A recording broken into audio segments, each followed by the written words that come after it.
What's up, guys? Another Jeep video today.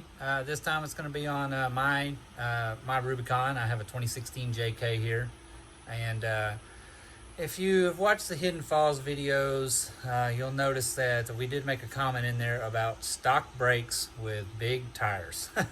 I do have absolutely 100% stock JK brakes on this, and we are running 37s, and they are way insufficient for holding the Jeep when you're on rocks and such forth.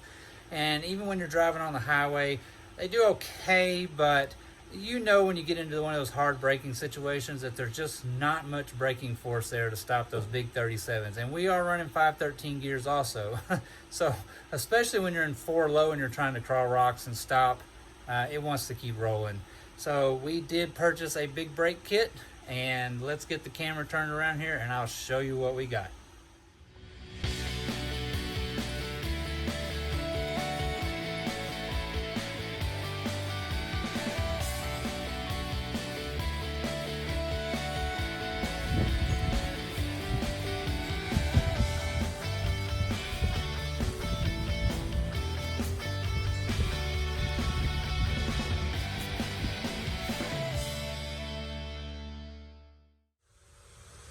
Alright guys, so what we went with was the RT Off-Road big brake kit for the JK. It comes with everything. Obviously the big rotors, they're 13.5-inch rotors. They're massive compared to the stock ones. It comes with twin 64mm piston calipers. Again, massive compared to stock ones. Carbon ceramic pads, the brackets, and all the hardware. These calipers, dude, are monstrous compared to the stock calipers. Twin 64 pistons. That's a lot of serious clamping force. I did not go with the drilled and slotted rotors. It's not a high performance vehicle. I don't really necessarily need a lot of rotor cooling, as we are most of the time creeping along across rocks and trails. So I went with the solid face rotor. Again, maximum clamping force, maximum brake pad contact. And I'm not really worried about dusting or anything like that for slotted and drilled rotors, as we do have carbon ceramic pads anyway, so there's not going to be a whole lot of dusting on them anyways. Okay, here it comes. TerraFlex big brake kits. Everybody wants to run TerraFlex big brake kits. Okay, guys. It's not that I don't believe in the TerraFlex big brake kits. They are absolutely awesome brake kits. I'm also not into just throwing money away to buy a name.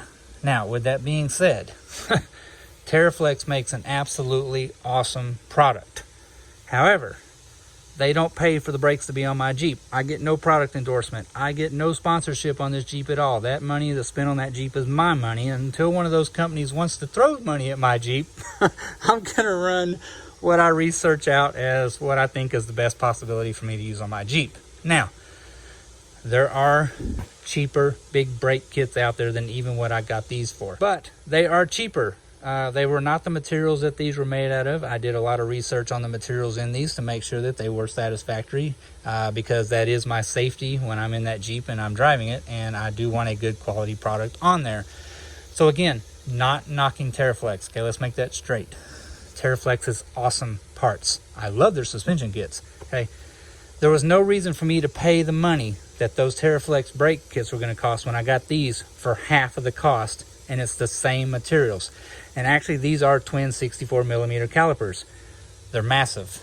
And again, folks, I mean, it's not that I'm trying to skimp on money necessarily. Oh, we're going to buy the cheapest part possible just to get away with something. No, it's not that at all. I still bought a quality product. I just spent half as much money. I've had no problems with the RT off-road brake kits. We have put them on another Jeep before, and they worked great. So, at this time, I just did not see any reason to buy the TerraFlex big brake kit. Doesn't mean moving forward, maybe in the future, that we would get one and change them out. I don't know. Maybe someday TerraFlex will help sponsor my Jeep. Hint, hint. And I'll put TerraFlex stuff all over that. I'll even put a big old gigantic TerraFlex sticker all the way down the side of it, as long as they want to foot the bill, right? Hey, who, you know, it never hurts to ask. But we're going to get these put on there. get them all set up, and we will put them to the test just to show what they really do and that they really are worth the money. We got some more videos coming up with some reviews on some things that we had put on the Jeep. As you may know from the previous videos, I do run the American Iron Off-Road ball joint deletes. So far, I absolutely love them. I've had not near an issue with them, and they have definitely made the front suspension feel way more solid.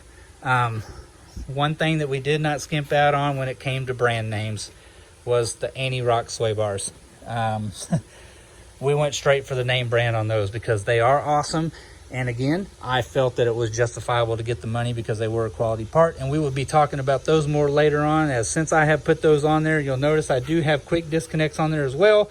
But I do not disconnect anymore since I went to the anti-rock sway bars. They are awesome. We'll talk about those later. This is about the brakes. I just so happen to have a power stop kit also that just came in because we're also doing brakes on Allie's JK here, but we're not going to go to a big brake kit on it. But it worked out perfectly so that we can show some comparisons here. And we'll start out with the pads. So left side here is just a stock replacement carbon ceramic power stop pad. And then this is the pad that comes with the big brake kit. All right, so while it may not seem that that is a considerable amount, in the braking, that is a considerable amount of pad increase on the face of the rotor. So the replacement pads for the big rotor kit are definitely a lot more pad than what the stock pad is. And also, as far as the rotor goes, I've just lined up the stock JK replacement rotor here on top of the big brake kit, and I just put them edge to edge so that we can see the overall surface area here that is increased by the big brake kit. And again, while it may not seem like a significant difference, that is a lot of brake rotor to add to the front of one of these. So with the increase in the pad size, the increase in the diameter, as well as the overall surface area, that is a much greater braking area, and it makes a world of difference trying to come to a stop. With what little bit this adds, it's a big difference in the end.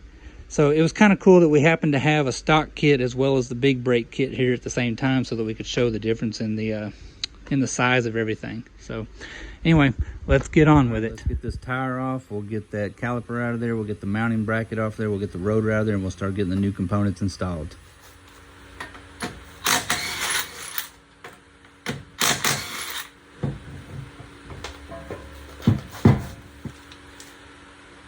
You don't ever want to lose your nuts, right?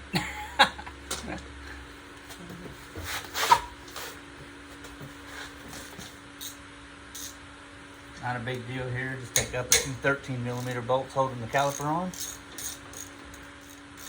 Fortunately, I've had these off a couple of times, so I don't have the problem with the back bolt wanting to turn. But if so, I don't use a special wrench. I mean, I literally use a flathead screwdriver with some hexes on it. And if you just get it right up in there and you wedge the flat part of your screwdriver up against that back bolt, you can unscrew the bolt out of there. It's not a big deal. And you won't be reusing those no more. What I am going to do though is while I got it on here, I'm going to go ahead and compress this caliper all the way in so that all the fluid is pushed back up into the master cylinder. That way we don't waste a whole lot.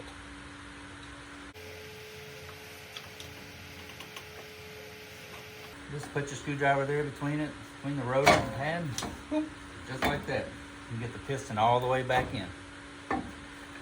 We don't want to let it hang though for right now. So we'll just unclip the ABS sensor off of here, and we'll just hang it right over the control arm.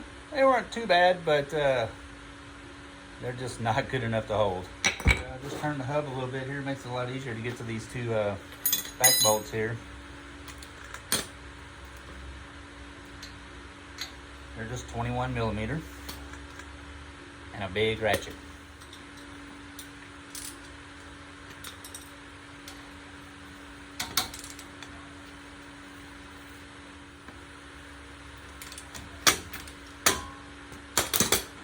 Just take the two 21mm bolts out of the caliper adapter bracket here. We won't be reusing those. Won't be reusing that. Definitely won't be reusing that. That's it. It's pretty simple to tear one of these things down to do brakes. So let's start getting the new stuff mounted back on there, and we'll get it all put back. I've already cleaned the face of these rotors with some brake clean. They do get shipped with a little bit of a protective coating on them. But we'll have to clean them again because you don't want all the oils off of your hands and stuff to be on the rotors anyways.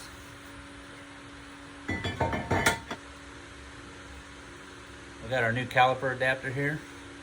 The kit came with all new hardware and everything. We're just going to use some blue Loctite.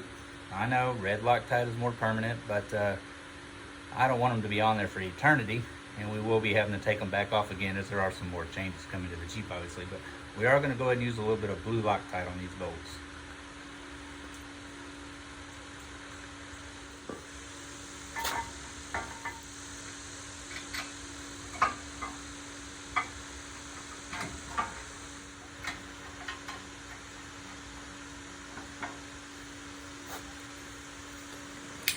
Alright, we're just going to go ahead and get those bolts snug back up. Oops, wrong size. My bad. The new hardware is actually 18mm instead of 21mm. It has a larger shoulder on it, so they use the smaller hex heads.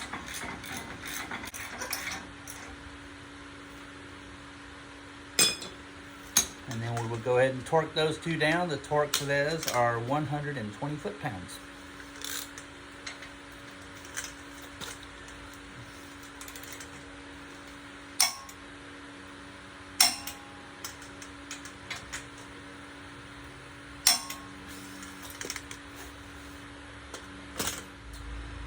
Okay, and all your friction points here on your calipers where your pads are going to be sliding back and forth, you'll want to put a little bit of high temp grease on there just to keep everything kind of smooth and help with the squeaking and stuff like that.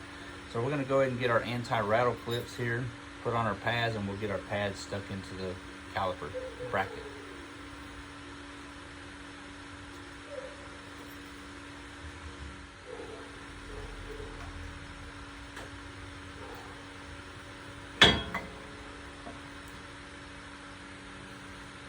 Just like that.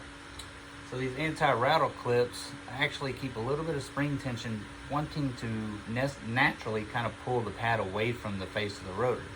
So once you release your brakes off and your caliper releases, it'll kind of naturally want to push the pad back away from the rotor. So be sure and put those anti-rattle clips back in there. Next, we're going to go ahead and get our new Twin 64 caliper mounted up here. There's nothing to it really. 2 bolts right here, 2 bolts to slip over the pads. They are 13mm and they will torque to 26 foot-pounds.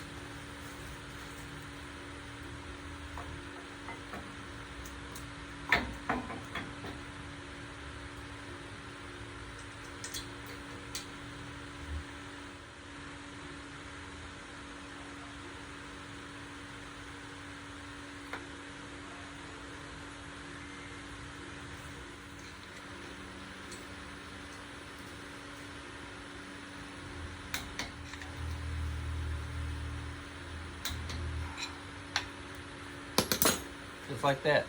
Screwdriver in there, wedged up against the hex on that inner bolt. It works every time. You don't really have to worry about having like a real skinny wrench or anything to fit in there. But we got those torqued up to 26 pounds. And now we're going to move on to the tricky part, which is getting the hose transferred over from the old existing caliper to the new caliper. And here's another tip for you too. These calipers will interchange from side to side.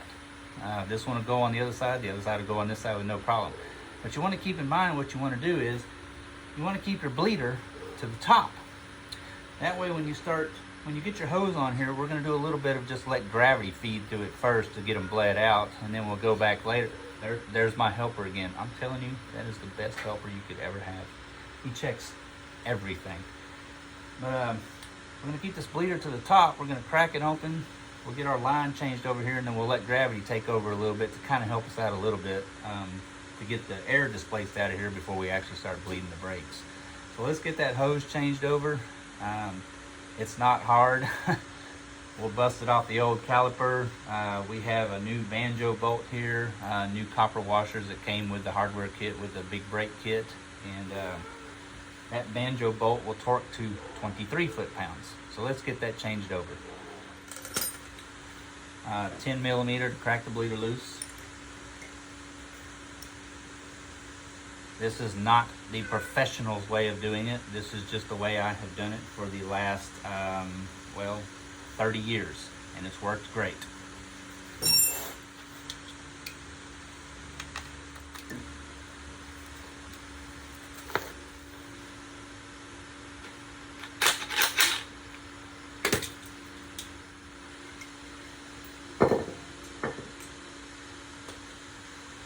I'm just going to keep my fingers over it right now to keep the fluid from running out, so we can get everything cleaned up here on the end before we put our new banjo bolt and copper washers in. Now these big calipers will reorient your hose a little bit here. I have not changed out the hoses yet on the front of the Jeep to longer ones. I will be doing that, but with the amount of travel that I have, I've not had a problem with my hoses getting into a bind here. So right now we're just going to use the stock hoses. We will be changing those out. I have the rear kit in already with the hoses, and I'm just waiting on the front hoses. So we're going to go ahead and get our new banjo bolt here. Be sure you got a copper washer on both sides, and then we'll get that hooked up to the caliper.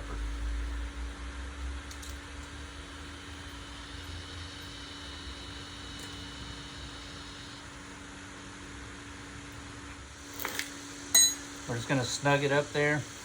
Remember, it only torques to 23 foot-pounds.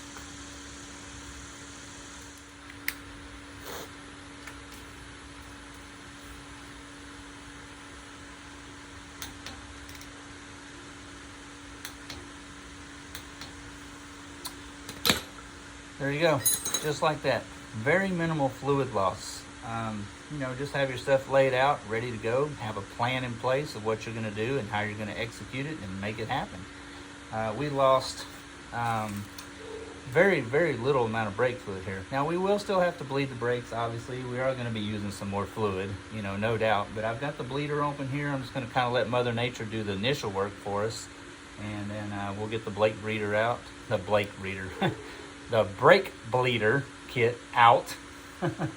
And we'll get them bled, and we'll get all the tires and stuff put back on there.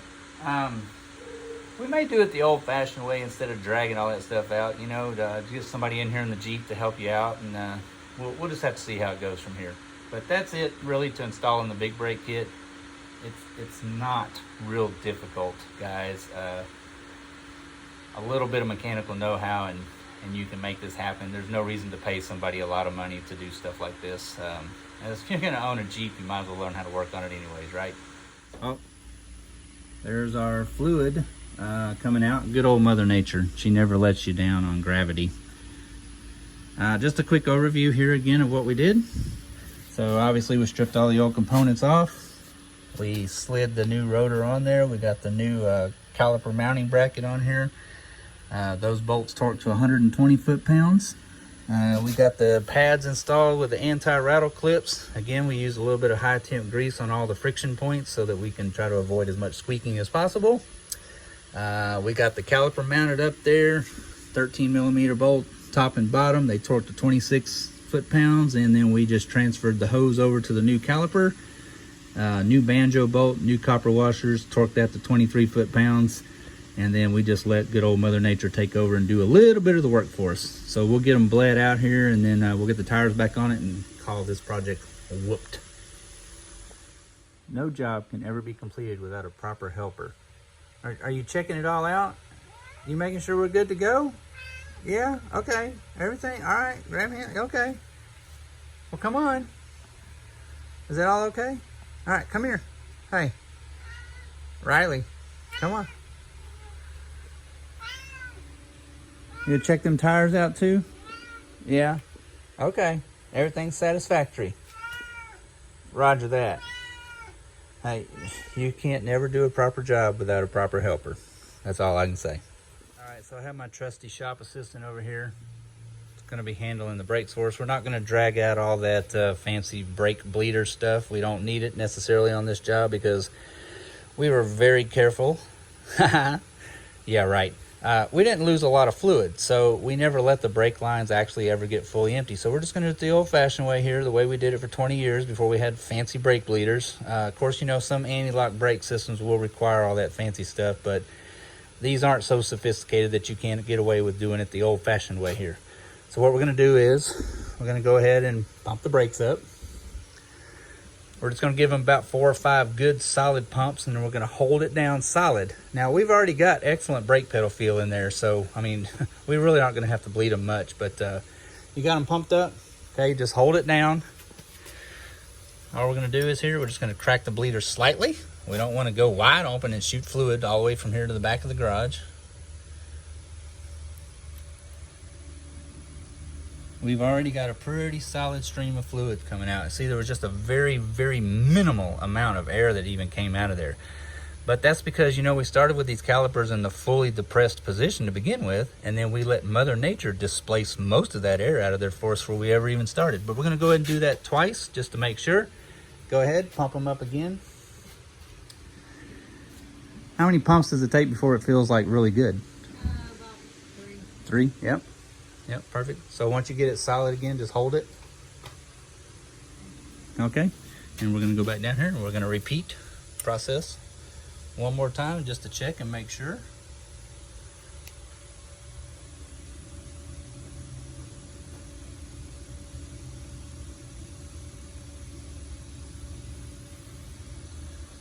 And that, my friends, is nothing but a solid stream of fluid. Perfect. Pretty much about most of the time, that'll work right there for you to bleed the brakes. All right, let's go ahead and pump them up again. Get all that. Shouldn't take but probably about 3-4 times maybe at the most.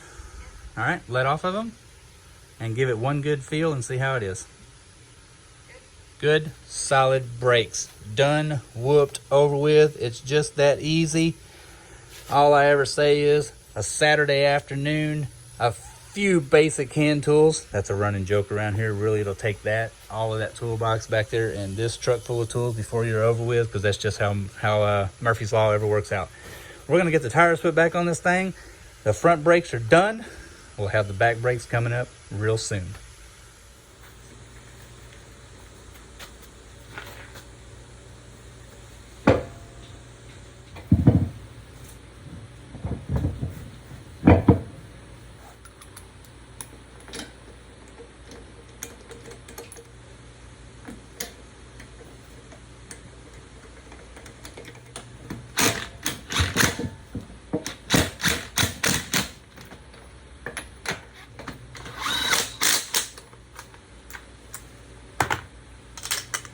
Just get them snugged up. Don't tighten them down like that. We're going to torque them down 110 foot-pounds for these particular wheels and lug nuts. Hold the brake.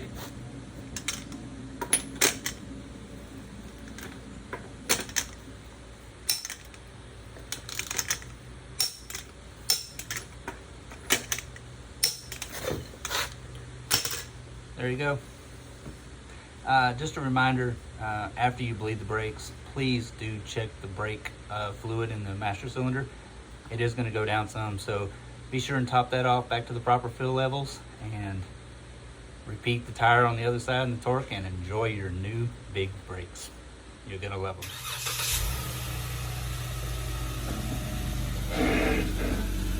And there it is. Big brakes on the JK. This one's for you, Corey. Let's go back down a mountain somewhere. See y'all soon.